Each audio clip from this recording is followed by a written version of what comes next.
Seven. Seven. That's the amount of attempts it's taken me to record this video.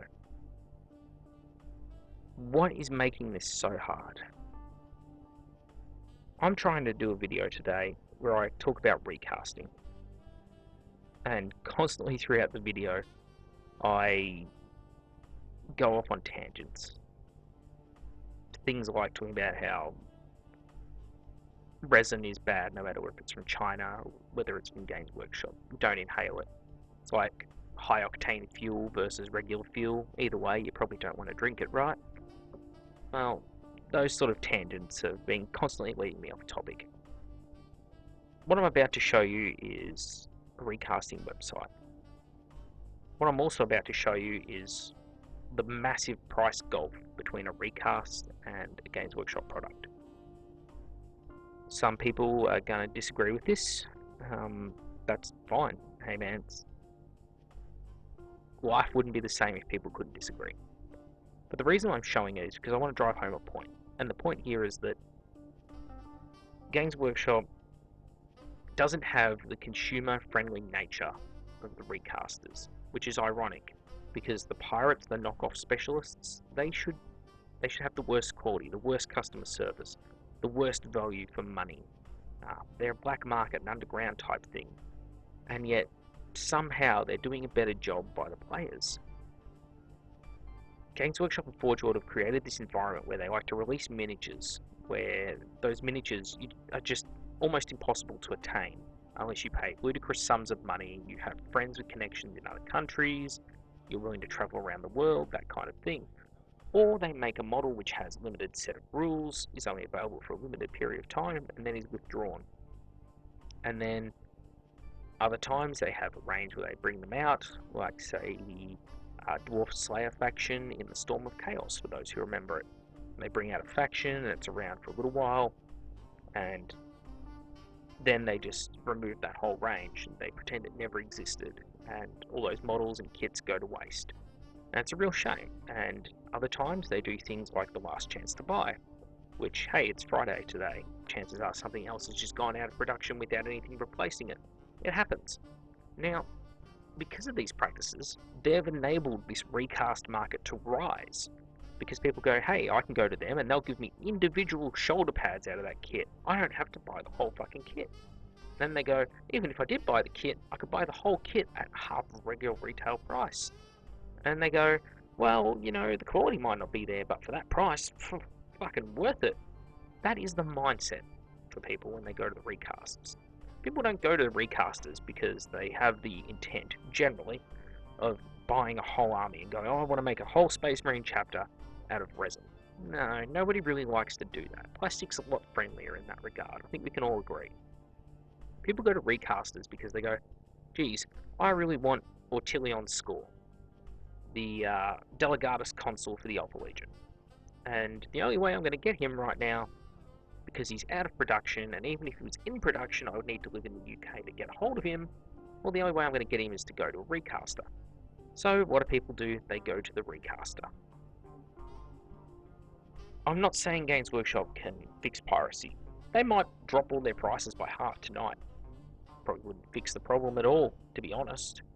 But they made the problem worse. They threw petrol on the fire by being so blatant with what they do and don't sell, how they sell it. Triumvirate of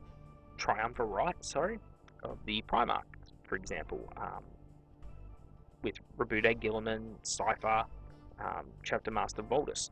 A lot of people only wanted one particular model out of that box. Cypher or Rebude Gilliman. Nobody wanted the Grey Knight, Grandmaster. Now, if they wanted that model, for a long period of time, the only way to get it was to buy that whole expensive box. But recasting, they don't make you do that. They say, hey, you want just a certain part from that box, certain miniature? Okay, here he is. And again, the quality is there. For those who say recasts are shit quality, individual experiences may differ, but if you go to the right recasters, yeah, the quality is really there. It's like anything, you know, you can get knockoff movies. We've all seen the knockoff handheld movies where someone's got a shaky cam in a theater and the whole screen is on an angle. We've all seen pirated movies, right? But then you get the pirated movies that are Blu-ray rips. Well, that's what recasting's like. Sometimes, a lot of the time, you go to the right recaster and it's the Blu-ray rip. It is the perfect recast of a model. And I have many, many miniatures like that floating around. Usually consoles that I can't get a hold of for my 30k army, shoulder pads, things that are out of production, that kind of thing. Generally, if it's in production, I will buy it from Forge World. This is my stance, so it's obvious for those sitting at home right now. I'm not advocating recasting, but I will buy something if I can't legally acquire it through Forge World and Games Workshop. I will buy it from a recaster. I have no qualms about doing that, because they have gone out of their way to deny me access, basically. So, getting all very tongue-tied tonight. Let's get into it. First on screen, this is Games Workshop Australia's page, so don't be shocked by the prices, guys. Yeah, it is a ludicrous amount. Rebude Gilliman, 105 Australian dollars. That's about 90 something American dollars, I dare say, maybe 80 something American dollars. So, bit of price to it, As we all know, Australians have to pay 60% more for their Warhammer because if there was an economic crash in Australia, Games Workshop still wants to make profit if our currency is meaningless. Therefore, they just pretend that at all times our currency is meaningless and collect the juicy, juicy, juicy profits that we generate for them. And so, here is the result of that. 60% price markup on every product in their range, just about. There are the odd exception, though, that's quite reasonably priced, so work that one out. Anyway, if I was an Australian looking to buy Rebude Gilliman, I have the choice. Do I buy a $105 model, or do I come here to a recaster and purchase this model for $22.50 American? So, probably $26 Australian. So, a quarter of the price. For a quarter of the price, do you think that anyone who wants the model just for gaming purposes is going to give a fuck about the quality? For a quarter of the price, do you not think that someone is going to be willing to just buy one in the hopes that it's going to be okay quality? They'll be like, hey, $25 is not really that much. I can spend $25 on this model and I'll still have money left over. If it's shit, I'll just go out and buy the Games Workshop one afterwards. That's the mentality people have. I can totally understand that. So, right now, Games Workshop just completely cannot compete. And this is made of resin, a more expensive medium than plastic. And yet here it is for a quarter of the price. This is your Blu-ray rip. What about stuff that's out of production? Customer convenience. Okay. This is the Iron Hands range. Notice, etched brass.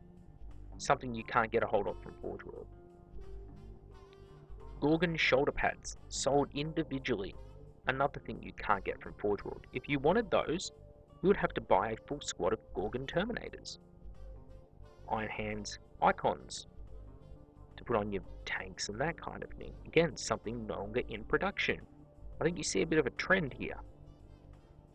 Iron Hands Legion Heads upgrades. I believe they recently got pulled in one of the last chance to buys. Maybe they're still around. Same with the torsos. I should really double check that. What else? Iron Hands Legion Contemptor. This is one of those funny miniatures that just got pulled without anyone knowing. It just randomly disappeared, and one day people started going, hang on a minute, wasn't there a model for that at some point? Yeah, really nice looking model too, but that's gone the way of the dodo. And again, $25.99. If I want to buy a Contemptor from Games Workshop in Australia in plastic, let's see what I pay.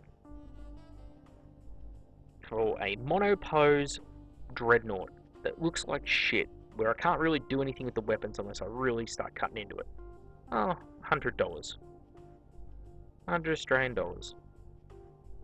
So I can pay 25 American, so let's say 30 Australian dollars.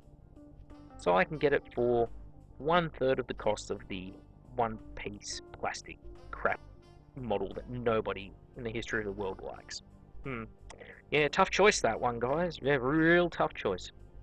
What else have I got here? Oh, this is one I really like. The Legion Graviton gun set. $12.45 American. What are weapons worth just from Games Workshop? Like 5 Space Marine melter guns is worth 17 Australian dollars from Games Workshop. So, 2 sets of that would be 34 Australian dollars. So 34 Australian dollars if I want to buy some melter guns. If I wanted 10 of them. And yet, from this recaster, I can buy 10 graviton guns or melter guns, whatever I like, for about 15 Australian dollars. Well, that's half price. That's less than half price. Huh. Okay, that's pretty crazy, isn't it? Not to mention, graviton guns are another victim of the last chance to buy. Something that was required is needed in the gameplay. There are rules for it. There was a sculpt for it. A lot of people have them in their armies. Stolen, taken, clicked out of existence by fucking Thanos over at Forge World there. This is a massive problem. I don't know what to say. The recast market exists in its current form. I mean, chances were it would always exist to some degree. There's knockoffs for everything. Movies, music, whatever. But it exists in this form in the way it does because Forge World, Games Workshop don't want to give the customer what they want. There's this sort of prevailing opinion that we should just be grateful for whatever we get out of Games Workshop and Forge World. That, oh, you know, the company, they aren't there to look after you, they're there to look after them. Well, sorry, that's not how it works. See, just like movies and other entertainment and media and hobbies, they're not there to look after themselves. They're there to provide a product that you as a consumer get to decide whether you like it or you don't. If you don't, it goes out of production. The company can lose money on it. Coke versus New Coke.